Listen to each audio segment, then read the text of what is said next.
Ketika di padang mahsyar diperhitungkan, ada orang yang meninggal juga sama, taat beribadah, ada hutang yang belum lunas, ditagih oleh si fulan.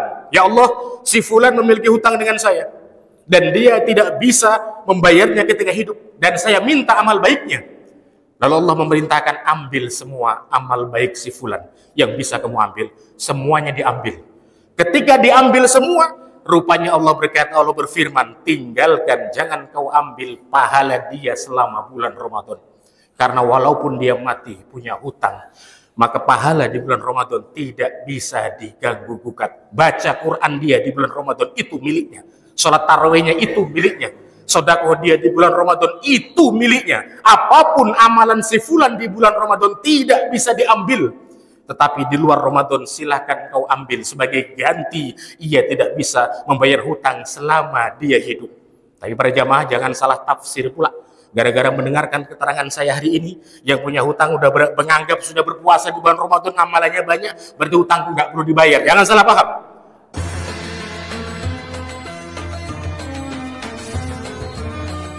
Bismillahirrahmanirrahim. Assalamualaikum warahmatullahi wabarakatuh. Alhamdulillahi rabbil alamin. Hadana li hadha wa ma kunna linahtadiya laula an hadana Allah. Asyhadu an la ilaha illallah wahdahu la syarika lah. Wa asyhadu anna sayyidana wa nabiyyana Muhammadan abduhu wa rasuluh. Allahumma salli wa sallim ala sayyidina wa habibina wa syafi'ina wa maulana Muhammadin wa ala alihi wa sahbihi ajma'in, amma ba'du. Yang saya hormati para bapak dan ibu sekalian jemaah salat zuhur Masjid Paripurna Baitus Salam, yang insyaallah semuanya dirahmati Allah Subhanahu wa taala. Amin. Syukur kita panjatkan kehadirat Allah. Salawat dan salam kita aturkan kehadirat junjungan kita Nabi Agung Muhammad sallallahu alaihi wasallam. Kita lanjutkan kajian tauhid kita, kitab Tijanut Darari. Wa mimma yajibu aidon ayyu'lama anna lahu sallallahu alaihi wasallam haudan a'tahu Allah ta'ala iyyahu fil akhirah. Dalam kitab ini, kitab tauhid ini, selain membahas 20 sifat Nabi dan Rasul, membahas sifat bagi para Nabi dan Rasul, juga para malaikat, di sini juga menjelaskan tentang keutamaan Nabi Muhammad SAW, yang mana dikatakan bahwasanya Nabi Muhammad Allah siapkan telaga, yang mana telaga itu diperuntukkan untuk beliau dan kepada umat beliau yang Allah izinkan untuk diberikan syafaat. Bahkan berita tentang Nabi Muhammad diberikan telaga kelak di akhirat nanti oleh Allah Subhanahu wa taala, Allah sampaikan kepada Nabi Isa alaihi salam. Sebagaimana firman-Nya, wa auhallahu ta'ala ila Isa alaihi salam anna li Muhammadin haudan ab'ada mimma kata ila matla'i syamsi fihi aniyatun mithlu adadin nujumis sama walahu launu kulli syarabil jannah wa ta'mu kulli thimariha. Yang artinya bahwasanya Allah berfirman kepada Nabi Isa alaihi salam, Allah memberikan atau menyiapkan telaga kelak di akhirat bagi Rasulullah sallallahu alaihi wasallam yang jauhnya mulai dari kota Mekah sampai terbitnya matahari. Tak bisa kita ukur. Begitu panjangnya telaga yang disiapkan Allah Subhanahu wa taala untuk baginda Rasulullah dan umatnya yang akan diberikan syafaat. Dan di situ banyak sekali nujum, jumlahnya seperti bintang, butiran-butirannya seperti nujum, banyak bintang. Dan warnanya sebagaimana warna air yang ada di surga, dan makanannya pun sama seperti sebagaimana makanan yang ada di dalam surga. Disebutkan dalam yang lain, wasahal Qurtubiyu anna lahu sallallahu alaihi wasallam haudaini haudan qabla sirati wa haudan ba'dahu. Imam Al-Qurtubi juga membenarkan bahwasanya Rasulullah sallallahu alaihi wasallam Allah siapkan 2 telaga. Yang pertama adalah telaga sebelum Shiratul Mustaqim. Jadi sebelum kita nanti ke jembatan Shiratul Mustaqim, di situ ada telaga yang dipersiapkan oleh Allah Subhanahu wa taala untuk beliau dan umatnya akan mendapatkan syafaat.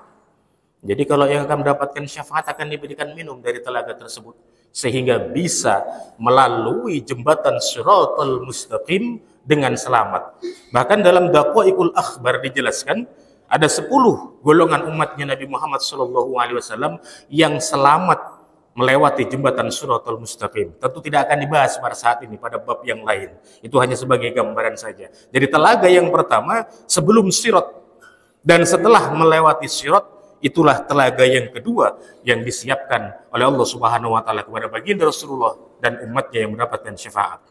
Kemudian wajibu ayyu ulama annahu sallallahu alaihi wasallam yashfa'u fi fadlil qada.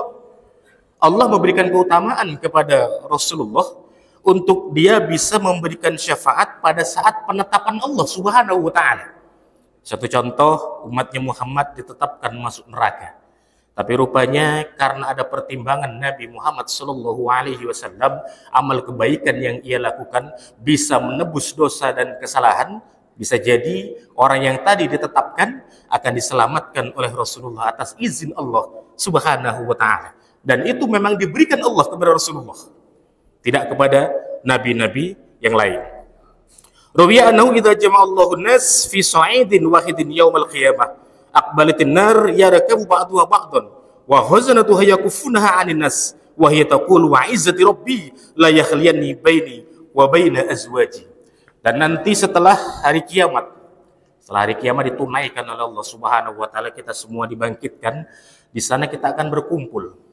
Berkumpulnya kita menunggu kepastian Allah Subhanahu wa taala. Rupanya ketika kita kumpul di mahsyar nanti, Allah tidak akan cepat memberikan hukum kepastian kepada kita. Kita masih menunggu mungkin 100 tahun, mungkin 200 tahun, mungkin lebih daripada itu. Wallahu a'lam bishawab. Yang jelas pada saat berkumpul saat itu, kita akan mencari-cari siapa yang bisa membantu, siapa yang bisa memberikan pertolongan, yang memberikan syafaat, supaya Allah Subhanahu wa taala mensegerakan penetapan hukum. Tapi ketika sedang sibuk kita berpikir itu, tiba-tiba ada api yang datang. Ada api yang datang yang di sini dikatakan api ini bisa ukbilatin nar yarkabu ba'duha ba'dun. Jadi api ini dia bisa berbicara atas izin Allah. Jadi akan menyerang manusia yang kumpul saat itu. Ditahan oleh para malaikat. Dan api itu berkata, aku kesini untuk mencari para istri-istriku. Kata api tadi. Di sini katakan, layakhliyanna baini wa baina azwaji. Saya akan mencari istri-istriku. Akan aku cari di kelompok orang ini. Lalu malaikat bertanya, fayaquluna laha wa man azwajuka. Siapa istri-istri yang kamu maksud? Api tadi menjawab, fataqulu kullu mutakabbirin jabbarin. Istriku adalah mereka sekarang yang berkumpul semasa hidup dulu. Mutakabbirin, orang yang takabur, orang yang sombong. Mutakabbirin jabbarin, sudah sombong memaksakan kehendak. Merasa punya pangkat dan kedudukan. Merasa punya harta yang melimpah. Merasa punya kekuasaan-kekuasaan yang lain. Memang sombong di sini mungkin insya Allah bisa kita hindari. Kita dikasih pangkat dan kedudukan, kita bisa menjaganya agar kita tidak sombong. Diberikan hartanya, kita juga bisa menjaganya agar tidak sombong. Tetapi ada terkadang sombong yang kita lakukan yang tanpa kita sadari, berawal dari riak kita, berawal dari pamer kita, maka muncullah takabur, kesombongan dalam diri kita. Satu contoh dalam hal ibadah. Ketika kita sudah tekun ibadah, sholat tidak pernah kita tinggalkan, bahkan senantiasa kita berjamaah. Umroh kita tunaikan berkali-kali, sedekah kita berikan. Terkadang tanpa sadar, ketika kita umroh mencium Hajar Aswad, kita selfie, kita berfoto. Kita nampakkan, unggah di sosial media. Alhamdulillah rutin setiap tahun saya bisa menginjakkan kaki di tanah suci, mencium kita Ka'bah, mencium kita Hajar Aswad. Dinampakkan gambar kita di media sosial. Kalau memang niat kita untuk memotivasi kepada rekan-rekan kita, keluarga kita yang hartanya banyak supaya berangkat, boleh, silahkan. Tapi terkadang setan masuk ke dalamnya. Setan akan menggoda kita bagaimana jamaah Baitus Salam tidak sholat berjamaah, tapi rupanya tidak mempan. Jamaah Baitus Salam selalu aktif datang ke masjid. Setan akan menggoda bagaimana jemaah Baitus Salam agar meninggalkan siam Ramadan, ternyata sulit. Justru siamnya makin khusyuk, makin ditambah dengan baca Quran dan lain-lainnya. Digoda dengan cara lain tidak mampu lagi setan, tapi setan tidak kekurangan cara. Ia akan menggoda bagaimana jamaah Baitus Salam akan bangga dengan ibadah yang ia lakukan, bangga dengan puasa yang dikerjakan, bangga dengan sholat jamaah yang dikerjakan dan lain sebagainya. Ketika itu muncul dalam diri kita, maka akan ditiup oleh setan. Akhirnya nampaklah kesombongan dalam diri kita. Alhamdulillah selama Ramadan saya senantiasa bangun malam, saya senantiasa iktikaf menjelang sahur sampai makan sahur. Bahkan sampai subuh saya tidak tidur, baca Quran saya lanjutkan dengan sholat suruk, saya lanjutkan dengan sholat duha. Akhirnya kita unggah di media-media sosial, naudzubillah, ketika ada di situ muncul kesombongan kita dalam ibadah, maka bisa jadi ibadah yang kita lakukan akan ditolak, tidak diterima oleh Allah Subhanahu wa taala. Para hadirin sekalian, Rasulullah adalah nabi yang satu-satunya diberikan amanah Allah untuk bisa memberikan syafaat. Bukan hanya kita umatnya Muhammad, tapi umat-umat yang lain. Tetapi yang diutamakan umatnya Nabi Muhammad sallallahu alaihi wasallam. Pernah satu ketika ada seseorang yang ibadahnya sangat rajin, yang sangat tekun ibadahnya. Tiba-tiba ketika dia meninggal dunia, ditanya sama Rasulullah, apakah si fulan ketika dia hidup punya hutang? Dijawab ya, hutangnya kurang lebih 4 dirham.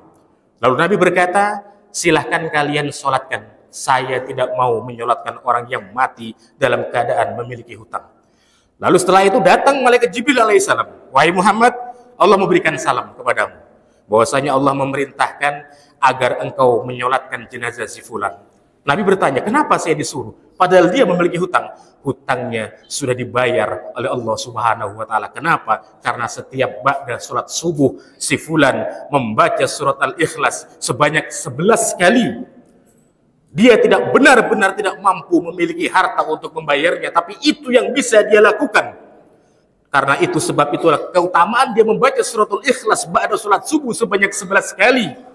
Akhirnya Allah Subhanahu wa taala melunaskan hutang si fulan, dan dia dianjurkan untuk engkau menyolatkan bagian Rasulullah. Dan yang kedua, ketika di padang mahsyar diperhitungkan, ada orang yang meninggal juga sama, taat beribadah, ada hutang yang belum lunas, ditagih oleh si fulan. Ya Allah, si fulan memiliki hutang dengan saya dan dia tidak bisa membayarnya ketika hidup, dan saya minta amal baiknya. Lalu Allah memerintahkan, ambil semua amal baik si fulan yang bisa kamu ambil. Semuanya diambil. Ketika diambil semua, rupanya Allah berkata, Allah berfirman, tinggalkan, jangan kau ambil pahala dia selama bulan Ramadan. Karena walaupun dia mati punya hutang, maka pahala di bulan Ramadan tidak bisa diganggu gugat. Baca Quran dia di bulan Ramadan itu miliknya. Sholat tarawihnya itu miliknya. Sedekah dia di bulan Ramadan itu miliknya. Apapun amalan si fulan di bulan Ramadan tidak bisa diambil. Tetapi di luar Ramadan silahkan kau ambil sebagai ganti. Ia tidak bisa membayar hutang selama dia hidup. Tapi para jamaah jangan salah tafsir pula. Gara-gara mendengarkan keterangan saya hari ini, yang punya hutang udah menganggap sudah berpuasa di bulan Ramadan, amalannya banyak, berarti hutangku nggak perlu dibayar. Jangan salah paham. Jangan gagal pula ngaji dengan saya siang hari ini. Artinya ketika tiba-tiba nyawa kita diambil, mati kita, belum terbayar, maka amalan kita di bulan Ramadan itu dijamin tidak akan bisa diganggu gugat. Bapak sedekah di bulan Rajab akan diambil kepada orang yang memiliki hutang yang belum dibayar. Bapak sholat sunnah di bulan Rajab akan diambil pahalanya. Tapi sholat sunnah di bulan Ramadan, baca Quran di bulan Ramadan, iktikaf di bulan Ramadan, sedekah kita di bulan Ramadan, itu mutlak milik Allah, milik kita yang diberikan oleh Allah Subhanahu wa taala. Allah berfirman, as-saumul li wa ana ajzi bih. Puasa hanya untukku dan hanya aku yang akan memberikan pahalanya. Tidak ada yang bisa mengganggu kita langsung dengan Allah. Kalau sholat kita bisa berpura-pura, kita sulit berpura-pura. Tetapi ketika puasa kita mudah sekali berpura-pura. Mudah-mudahan siam kita diterima oleh Allah Subhanahu wa taala, dan insya Allah kita lanjutkan kajian kita tauhid ini ba'da Idul Fitri. Subhanakallahumma bihamdika asyhadu an la ilaha illa anta astaghfiruka wa atubu ilaik. Assalamualaikum warahmatullahi wabarakatuh.